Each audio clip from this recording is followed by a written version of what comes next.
Louisiana Beer Reviews GLLRGA Oat Cream Double India Pale Ale. Handmade for the home team. Yeah, well, that's what it's called, GLLRGA. Hopped with Citra and Mosaic hops. And it is a collaboration with a company called Hops and Hollows. And I don't know where they are located.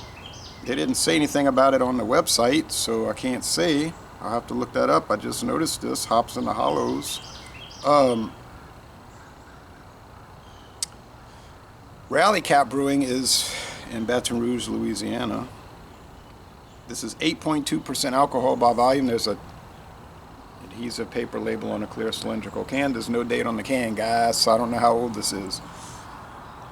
And there's no bitterness units listed. So we know it's made with Citra and Mosaic hops, and it's in collaboration with a company that I'm totally unfamiliar with, Hops in the Hollows. That's it. So they helped them develop it, but this is produced in Baton Rouge, Louisiana. Good, it didn't splash everywhere. It looked like they filled it properly. Sometimes they're filled so high, getting a little extra beer, but it splashes everywhere when the pull tab insert hits it, the inside part. You know what I mean? The part that goes inside hits it. The flap. Thought it was gonna spill over, but it topped off just at the right moment. A thick meringue-like off-white head, and I'm not in the sun yet. I'm still in the shadows early here in the morning. Got something to do later, so I'm not gonna wait. It is an opaque orange appearance. Yeah, opaque, milky orange. Oatmeal cream, huh? Okay.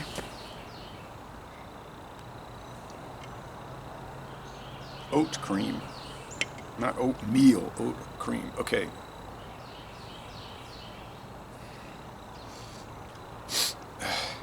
My nose, I ate a bunch of spicy food a little while ago. May not have been the best idea. Smells sort of typical, meaning fruity, sweet, somewhat sugary, white bread crust, lupulin notes.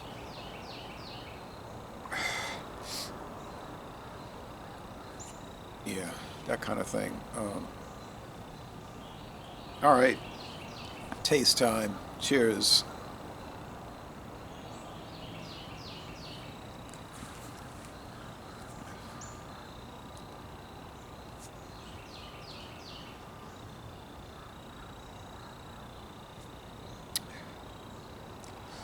It's sort of standard fruity hazy India Pale Ale type thing. Double India Pale Ale. It has a very low bitterness note. So I would think the IBU is probably no higher than 25. You want to call that an IPA? That's up to you. To me, it's more like a strong ale. Now, if they just called them a strong ale, I would take no issue with it at all. I'll tell you the truth.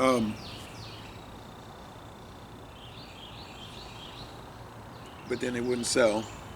It's got to have IPA.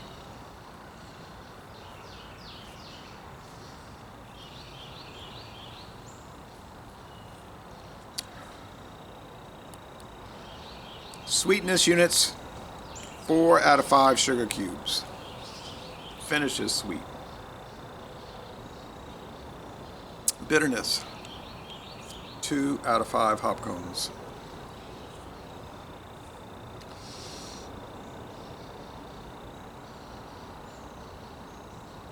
The hop character that I do pick up, it has a reminiscence of the old Ranger IPA, not Voodoo Ranger, the Ranger series from New Belgium. But that was replaced or largely replaced. It might still make Ranger, but the distribution is basically zero on that. That one had kind of a off-putting hop aroma and flavor, or more of a flavor that was off-putting. Somebody described it as fleshy hops, and I was like, yeah, It's like each sip is less enjoyable than the previous, and then the initial sip may not have been that enjoyable. So whatever they did with Ranger, concocting it, it's a lot more pleasant. I don't know about fruit force and juice force. That's going over the edge a little bit. But like the Voodoo Ranger and then the Voodoo Ranger Imperial, to me they're good. Other people say, oh, it's just mass produced. Oh, yeah. Well, if it's mass produced, fine. It tastes good, even better. You know, I always say that. Macro, middle crow, micro. I don't care. If it tastes good, that's where it counts. And anyway, your favorite local micro craft brewery is going to probably sell out anyway and then become macro. And then you can turn on it and get on Facebook and Instagram and all the other social media and go on a rampage and a rage against the sellouts. Or you cannot worry about stuff like that and ease your mind.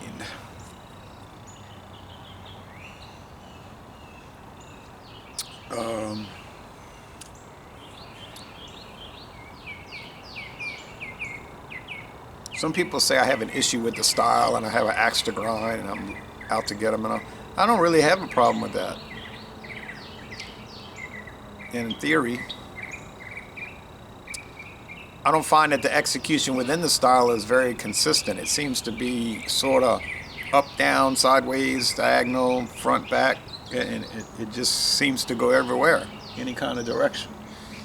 And if you say, well, it's a catch-all style, it could be anything. Okay, yeah, it could be anything. So then it doesn't have to taste like anything. It doesn't have to fit anything. It could just be anything. This one is something. It's something.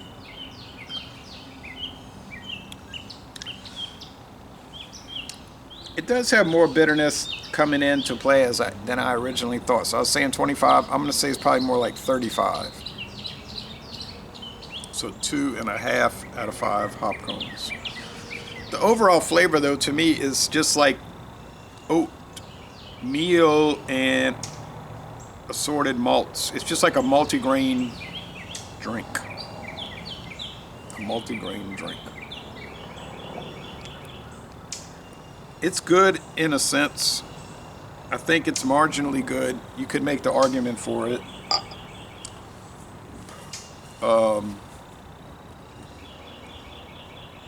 $3.99 for one can.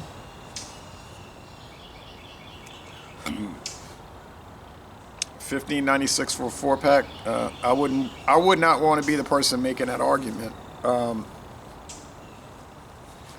Yeah, I'm gonna say a B minus. 82 out of 100. 82 out of 100. Like I say, it's, to me, I'm trying to give it a fair assessment, especially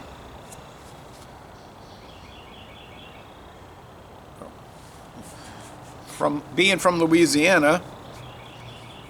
I'm gonna be rooting for like to make it an A plus, right? Because it's from I was born in that town, so that city. Well, they call it a city.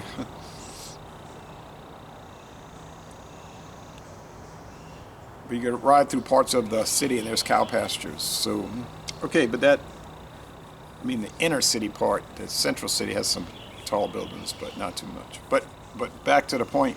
So I would be trying to give it an A plus, right? But I'm not going to do that because it doesn't rate that, in my opinion.